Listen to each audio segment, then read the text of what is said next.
அன்புள்ள கவி பேரரசு வைரமுத்து படைப்பிலக்கம் குறித்த பன்னாட்டு கருத்தரங்கமான வைரமுத்தியம் விழாவில் நாயகராக விளங்கிக் கொண்டிருக்கக்கூடிய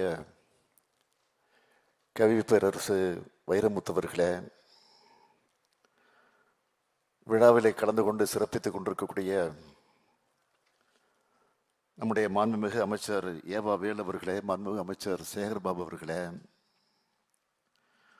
மலேசிய நாட்டினுடைய முன்னாள் அமைச்சர் டத்தோ சரவணன் அவர்களே,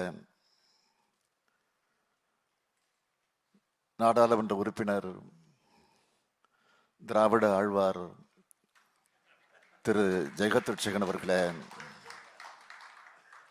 நான் வச்ச பேர்ல தலைவர் வச்ச பேர் இது.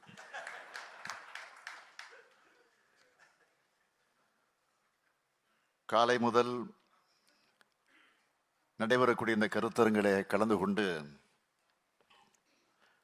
சிறப்பித்துக் கொண்டிருக்கக்கூடிய பல்வேறு துறைகளை சார்ந்திருக்கக்கூடிய முக்கிய பிரமுகர்களே, பேராசிரியர் பெருமக்களே, தமிழ் அறிஞர்களே, கல்வியாளர்களே, பல்வேறு நாடுகளிலிருந்து வருகை புரிந்திருக்கக்கூடிய சான்றோர் பெருமக்களே, பத்திரிகை மற்றும் ஊடகத்துறையை சார்ந்திருக்கக்கூடிய நண்பர்களே, உங்கள் அனைவருக்கும் என்னுடைய அன்பான வணக்கம். பொன்மாலை பொழுதுல தனது திரையிசை வாழ்க்கையை தொடங்கின கவி பேரரசு வைரமுத்து அவர்களுக்கு இது உண்மையிலேயே பொன்னான நாள்.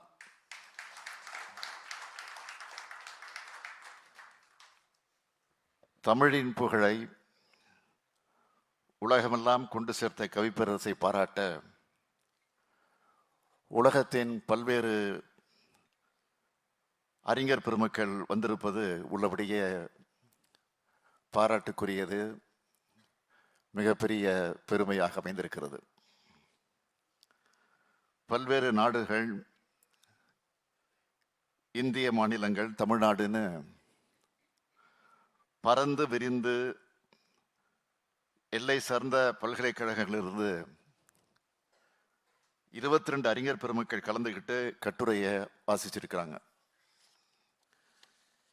இது கவி பேரரசுக்கு பெருமை சேர்க்கக்கூடிய விழா மட்டுமல்ல, தமிழுக்கும், தமிழ் கவிதைக்கும், இலக்கியத்திற்கும் பெருமை சேர்க்கக்கூடிய விழாவாக அமைந்திருக்கிறது. மொத்தத்தில் வைரமுத்துவை பாராட்ட உலகமே வந்திருக்கிற உலகளாவிய இலக்கிய விழா இந்த விழா. இப்படி ஒரு இலக்கிய திருவிழாவில் பங்கெடுப்பதில் நான் பெருமைப்படுகிறேன், மகிழ்ச்சி அடைகிறேன். பொதுவாக தலைவர் கலைஞர் அவர்கள் தான் நடுநாயகமாக இருந்து கவி பேரரசுடைய விழாக்கள் நடைபெறும். வைரமுத்தவர்கள் எழுதின 17 நூல்களை வெளியிட்ட கைகள் கலைஞருடைய கைகள். இது அவங்க 2 பேருக்கும் இருக்கக்கூடிய நட்பினுடைய அடையாளம். முதல்ல 1989ஆம் ஆண்டு எல்லா நதியிலும் என் ஓடம் என்ற புத்தகத்தை தலைவர் கலைஞர் அவர்களை வைத்து வெளியிட்டார். நம்முடைய வைரமுத்து அவர்கள் தலைவர் கலைஞர் அவர்களை தன்னுடைய ஆசான் என்றும் இலக்கிய தந்தை என்றும் கவி பேரரசர் அழைப்பார்கள். ஒரு முறை கவிஞர் தந்த புத்தகத்தில் எழுதியிருக்கிறத தலைவர் கலைஞர் அவர்கள் மேடையிலே வாசிச்சு காண்பிச்சார். என் இலக்கிய தந்தை கலைஞர் அவர்களே, பாண்டி நாட்டில் ஒரு கரட்டு காட்டில் காலம் என்னை ஒரு விதையாய் துப்பியது. சோழ நாட்டு மேகமே, நீங்கள் சொரிந்த மழையில்தான் விதைக்குள் இருந்து விருட்சம் விழுந்தது. இன்று விருட்சம் உங்களை வணங்குகிறது. உங்கள் இதயத்தில் வைத்திருக்கும் உங்கள் இலக்கிய மகன் வைரமுத்துன்னு கையெழுத்து போட்டு கொடுத்திருந்தார் வைரமுத்து. அத்தகைய நமது கவிப்பேரரசு அவர்களோட தமிழாற்றுப்படை நூலையும் மகா கவிதை நூலையும் வெளியிடுகிற வாய்ப்பு எனக்கு கிடைத்தது. நிலம், நீர், தீ, காற்று, வானம் ஆகிய ஐம்பூதங்களையும் யாராலும் அடக்க முடியாது. ஆனால் ஒரு கவிஞனால தமிழ் கவிதைக்குள் அடக்க முடியும்னு மெய்ப்பிக்கிற புத்தகம்தான் இந்த மகா கவிதை நூல்னு அந்த விழாவில் நான் குறிப்பிட்டேன். ஒரு தமிழ் கவி உலக கவியா மாறும் உயரம்தான் அந்த நூல். அது ஆங்கிலத்திலும் மொழிபெயர்க்க வேண்டும்னு அப்போ நான் ஒரு வேண்டுகோள் வச்சேன். அது இன்னைக்கு நிறைவேறியிருக்கிறது. முனைவர் மரமலை லக்குவனார் மொழிபெயர்த்த அந்த நூலை நமது மதிப்பிற்குரிய முன்னாள் ஒன்றிய நிதியமைச்சர் ப. சிதம்பரம் அவர்கள் வெளியிட்டிருக்கிறார். பல்வேறு நாட்டை சார்ந்தவங்க இங்கே வந்து வாழ்த்தினதை பார்க்கும்போது உலக கவியா மகுடம் சூட்டப்பட்டு விட்டார் நம்ம கவியரசு வைரமுத்தவர்கள் என சொல்ல தோணுது. திறமான புலமையெனில் வெளிநாட்டோர் அதை வணக்கம் செய்தல் வேண்டும்னு மகாகவி பாரதியார் பாடினார். கவிப்பேரரசு வைரமுத்து திறமையான புலமையானவர் என்பது அடையாளம்தான் இன்னைக்கு அறிஞர்கள் எல்லாம் ஒன்று சேர்ந்து பாராட்டுவது. பொதுவா அறிஞர்கள், புலவர்கள் ஒருத்தர் இன்னொருத்தரை பாராட்ட மாட்டாங்க. ஆனா நம்ம ஜெகத்ரட்சகன் யாரையும் வஞ்சனை இல்லாமல் பாராட்டுவார். எல்லோரும் இப்படி இருக்க மாட்டாங்க. அறிஞர்கள், கவிஞர்கள், பேராசிரியர்கள்னு பெருமக்களால் போற்றப்படுகிற கவிஞரா நம்ம வைரமுத்து இருக்கிறார்.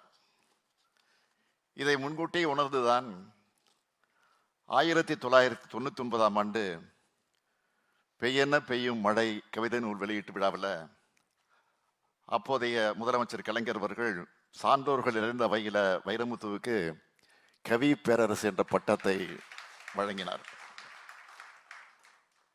அந்த கவி பேரரசு வைரமுத்து அவர்களுடைய படைப்புகள் குறித்த பன்னாட்டு கருத்தரங்கம் வைரமுத்தியம் என்ற பெயர்ல நடத்தப்படுது. வைரமுத்தியம் என்ற நூலை நான் வெளியிட திரு ஜெகத்ரட்சகன் அவர்கள் அதை பெற்றுக் கொண்டிருக்கிறார். கன்னித்தமிழ், கற்கண்டு தமிழ், கற்கத்தமிழ், காந்த தமிழ், காவிய தமிழ் ஆகியவற்றின் மூலமா மண்ணை, மக்களை, மொழியை, இனத்தை, மானுடத்தை காக்கும் கொள்கைகளை வடித்து கொடுத்ததால தான் அனைவராலும் பாராட்டப்படக்கூடிய மனிதராக நம்முடைய கவி பேரரசு அவர்கள் விளங்குகிறார். அவருடைய 71வது வயசுல இந்த வைரமுத்தி விழா நடத்தப்பட்டாலும் 10 வயசில் இருந்த கவிதை எழுத தொடங்கினார் இவர். இளங்கலை மாணவராக இருந்தப்பவே வைகறை மேகங்கள் என்ற முதல் கவிதை நூலை வெளியிட்டார்கள். மாணவரா அவர் இருந்தப்பவே ஒரு கல்லூரியில அதை பாடமாக வச்சுட்டாங்க. இதுதான் இவருடைய பெருமை.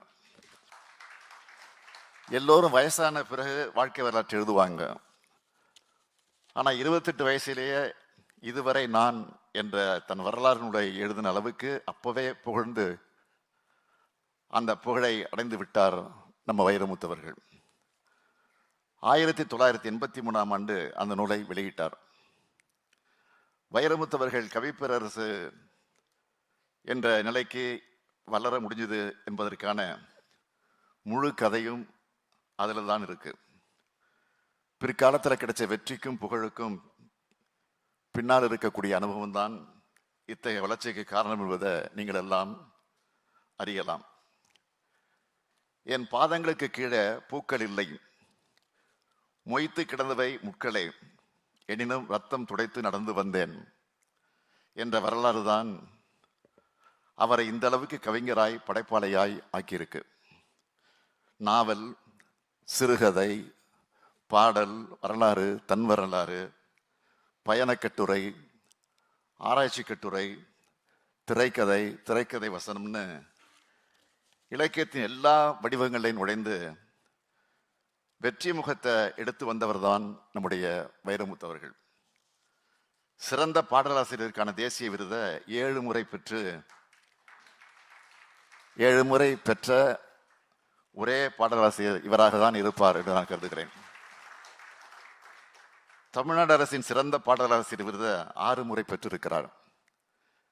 இதுவரை 7500க்கும் மேற்பட்ட பாடல்களை அவர் எழுதியிருக்கிறார்.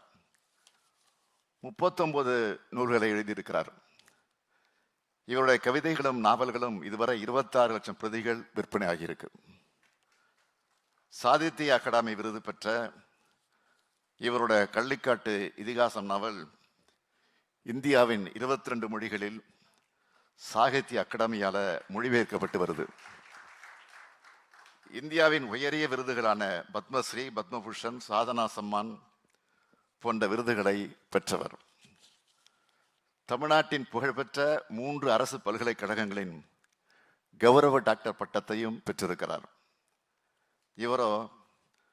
இவருடைய படைப்புகளை ஆராய்ச்சி செஞ்சு 100க்கும் மேற்பட்டவங்க எம்பிஎல் பட்டம் பெற்றிருக்காங்க. 60க்கும் மேற்பட்டோர் முனைவர் பட்டம் பெற்றிருக்காங்க. இதெல்லாம் சாதாரணமாக கிடைச்சிடல. அவருடைய தமிழுக்கும் சொல்லுக்கும் திறத்துக்கும் சொல்லுக்குள் இருக்கக்கூடிய கருத்துக்கும் கிடைச்ச மகுடங்கள். இந்த புகழையும் பெருமையையும் 3 தலைமுறைகளாக தக்க வச்சிருக்கிறது தான் பெரும் சாதனை. ஒரு படத்தோட காணாம போனவங்க இருக்காங்க. 5 புத்தகங்களோட முடிந்தவர்கள் கதையும் இருக்கு. ஆனா 50 ஆண்டுகளா இலக்கிய உலகத்தில் இடைவிடாம பயணிச்சுட்டு இருக்கிறார் நம்முடைய கவிப்பேரரசு வைரமுத்து அவர்கள். 3 தலைமுறை படைப்பாளிகளோட, 3 தலைமுறை இயக்குநர்களோட, 3 தலைமுறை இசையமைப்பாளர்களோட, 3 தலைமுறை இளைஞர்களோட இயங்கிக்கிட்டு இருக்காரு. இன்னும் பல தலைமுறைகளோடும் அவர் பயணிப்பார். அப்படி ஒரு ஆற்றல் அவருடைய மொழிக்கு உண்டு. ஒவ்வொரு படைப்பையும் ஒவ்வொரு கருத்துக்கு அடிப்படையாக வச்சு படைச்சிருக்கிறார். புலம்பெயர் மக்களின் வாழ்வியல் வலிமை உணர்த்தும் கள்ளிக்காட்டு இதிகாசகம், ஆணாதிக்க சமுதாயத்தில் சுரண்டப்படும் ஓர் உழைக்கும் பெண்ணின் போராட்டம் கருவாச்சி காவியம், புவி வெப்பமாதல் என்னும் உலக துயரத்தில் இந்திய விவசாயி படும் இம்சையை சொல்லி அதுக்கு தீர்வையும் சொல்லுகிற 3ஆம் உலகப் போர், மரணத்தின் விளிம்பில் கூட நம்பிக்கையை முன்வச்சு வாழ்வின் பெருமை பேசும் தண்ணீர் தேசம், நிலம், நீர், காற்று, தீ, வெளி என்ற 5 பூதங்கள் பற்றிய 5 நெடுங்கவிதைகளின் பெருந்தொகுப்பான மகா கவிதை. இப்படி தன்னோட ஒவ்வொரு படைப்பையும் ஒவ்வொரு விதமாக படைத்தவர் நம்முடைய கவிப்பேரரசு அவர்கள். அதனால்தான் கவிப்பேரரசராக அவர் உயர்ந்து நிற்கிறார். மரபையும் புதுமையும் இணைச்சதுதான் நம்முடைய கவிப்பேரரசருடைய சாதனை. சங்க இலக்கியத்தையும் சந்த இலக்கியத்தையும் பிணைத்தவர் அவர். கனவையும் கலையையும் அரசியலையும் சேர்த்தவர் அவர். திரையையும் இலக்கியத்தையும் குடைத்தவர் அவர். தமிழையும் உலகத்தோடு கொண்டு போய் புகுத்தியவர். இதன் மூலம் மக்களுடைய நெஞ்சங்களில் நிறைஞ்சவர். அவர் நூலை படிக்காதவங்க இருக்கலாம், ஆனா அவர் பாட்டை கேட்காத செவிகள் நிச்சயமாக இருக்க முடியாது. என் வானம் பெரிது, என் கேள்வி பெரிது, என் தமிழ் பெரிது, என் தவம் பெரிது, என் தோள்களில் கணக்கும் லட்சியத்தோட வந்த அப்படின்னு சொல்லி அதே லட்சியத்துக்காக வாழுகிறவர் வைரமுத்தவர்கள்.